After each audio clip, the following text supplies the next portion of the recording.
Assalamualaikum warahmatullahi wabarakatuh. Pernah nggak sih kita ngerasa kalau hidup di zaman sekarang makin cepat, sibuk, dan kadang bikin keluarga jadi jarang ngobrol bareng? Nah, di tahun 2025 ini banyak banget keluarga yang mulai sadar kalau gaya hidup lama yang terlalu fokus ke kerjaan, gadget, atau urusan masing-masing justru bikin renggang. Karena itu, mulai bermunculan tren gaya hidup baru buat keluarga biar tetap harmonis, saling menguatkan, dan pastinya lebih bahagia. Kalau kita ngomongin keluarga harmonis, kuncinya ada di 3 hal: komunikasi, kebersamaan, dan saling dukung. Nah, gaya hidup baru tahun 2025 ini sebenarnya lebih menekankan 3 hal itu, tapi dikemas dengan cara yang lebih modern, sesuai perkembangan zaman. Pertama, komunikasi digital tapi tetap hangat. Banyak keluarga yang sekarang punya grup WhatsApp atau aplikasi khusus buat ngobrol bareng. Tapi bedanya, di 2025 ini orang tua lebih sadar kalau sekedar chat nggak cukup. Mereka mulai bikin jadwal khusus buat ngobrol tanpa gadget, entah saat makan malam atau waktu santai sebelum tidur. Jadi, meskipun kita terbiasa serba online, tetap ada momen intim untuk saling dengerin cerita satu sama lain. Ini penting banget, karena komunikasi hangat bisa jadi pondasi supaya nggak gampang salah paham. Kedua, quality time dengan gaya baru. Kalau dulu quality time itu biasanya jalan-jalan ke mall atau makan di luar, sekarang banyak keluarga yang lebih milih kegiatan sederhana tapi bermakna. Misalnya masak bareng, olahraga bareng, atau bahkan bikin konten bareng di rumah. Ada keluarga yang bikin vlog tentang aktivitas sehari-hari mereka, bukan buat pamer, tapi justru buat jadi kenangan bersama. Dengan cara ini, mereka nggak cuma menghabiskan waktu, tapi juga punya memori yang bisa diulang kapan saja. Ketiga, gaya hidup sehat bareng-bareng. Tahun 2025 makin banyak keluarga yang sadar kalau kesehatan itu nggak bisa ditunda.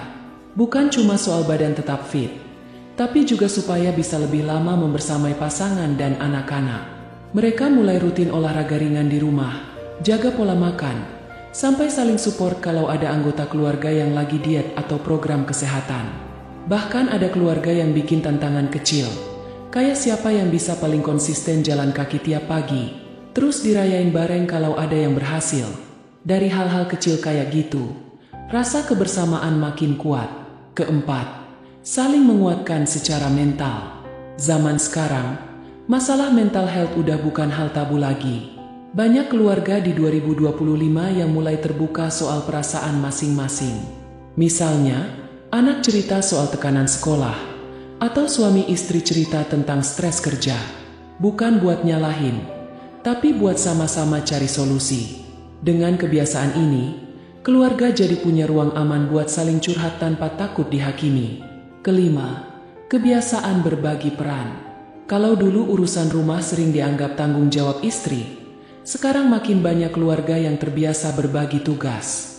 Suami ikut nyapu atau masak, anak-anak diajarin bantu pekerjaan ringan. Bukan cuma biar pekerjaan rumah cepat selesai, tapi juga buat menumbuhkan rasa kebersamaan. Ketika semua saling bantu, rasa saling menghargai dalam keluarga jadi lebih kuat. Keenam, spiritual time keluarga. Di tengah kesibukan dunia digital, banyak keluarga yang balik lagi ke hal-hal sederhana, seperti doa bareng sebelum tidur, sholat berjamaah, atau sekadar ngobrol tentang nilai-nilai kebaikan. Bagi yang muslim, misalnya, momen sholat berjamaah di rumah bisa jadi waktu berharga buat mempererat hubungan. Bagi yang non-muslim pun, banyak yang punya kebiasaan doa atau renungan bersama.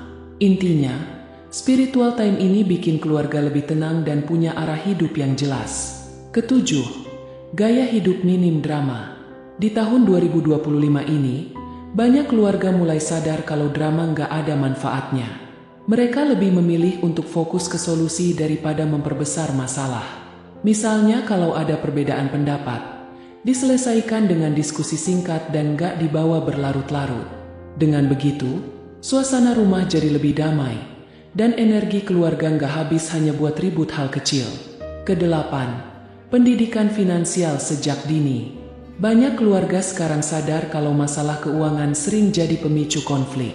Karena itu, gaya hidup baru di 2025 adalah ngajarin anak-anak soal uang sejak kecil, Bukan dengan cara menakut-nakuti, tapi membiasakan mereka menabung, ngerti prioritas, dan belajar bersyukur. Suami istri juga lebih terbuka soal kondisi keuangan, jadi nggak ada yang merasa terbebani sendirian. Kesembilan, eksplorasi hobi keluarga. Daripada sibuk sendiri-sendiri, banyak keluarga sekarang punya hobi bareng.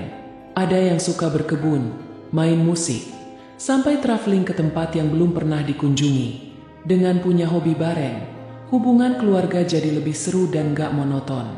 Kesepuluh, gaya hidup penuh apresiasi. Banyak keluarga sekarang mulai membiasakan diri untuk mengucapkan terima kasih, memberi pujian, atau menunjukkan rasa bangga pada pasangan maupun anak. Hal-hal kecil seperti ucapan, "Makasih ya udah masakin," atau "Aku bangga sama kamu," ternyata punya dampak besar buat bikin hati anggota keluarga lebih hangat. Kalau kita lihat, gaya hidup baru 2025 ini sebenarnya bukan hal yang ribet atau butuh biaya besar. Justru semuanya tentang hal-hal sederhana yang sering terlupakan. Intinya adalah kembali ke esensi keluarga, saling menguatkan, saling mendukung, dan menjaga kebersamaan.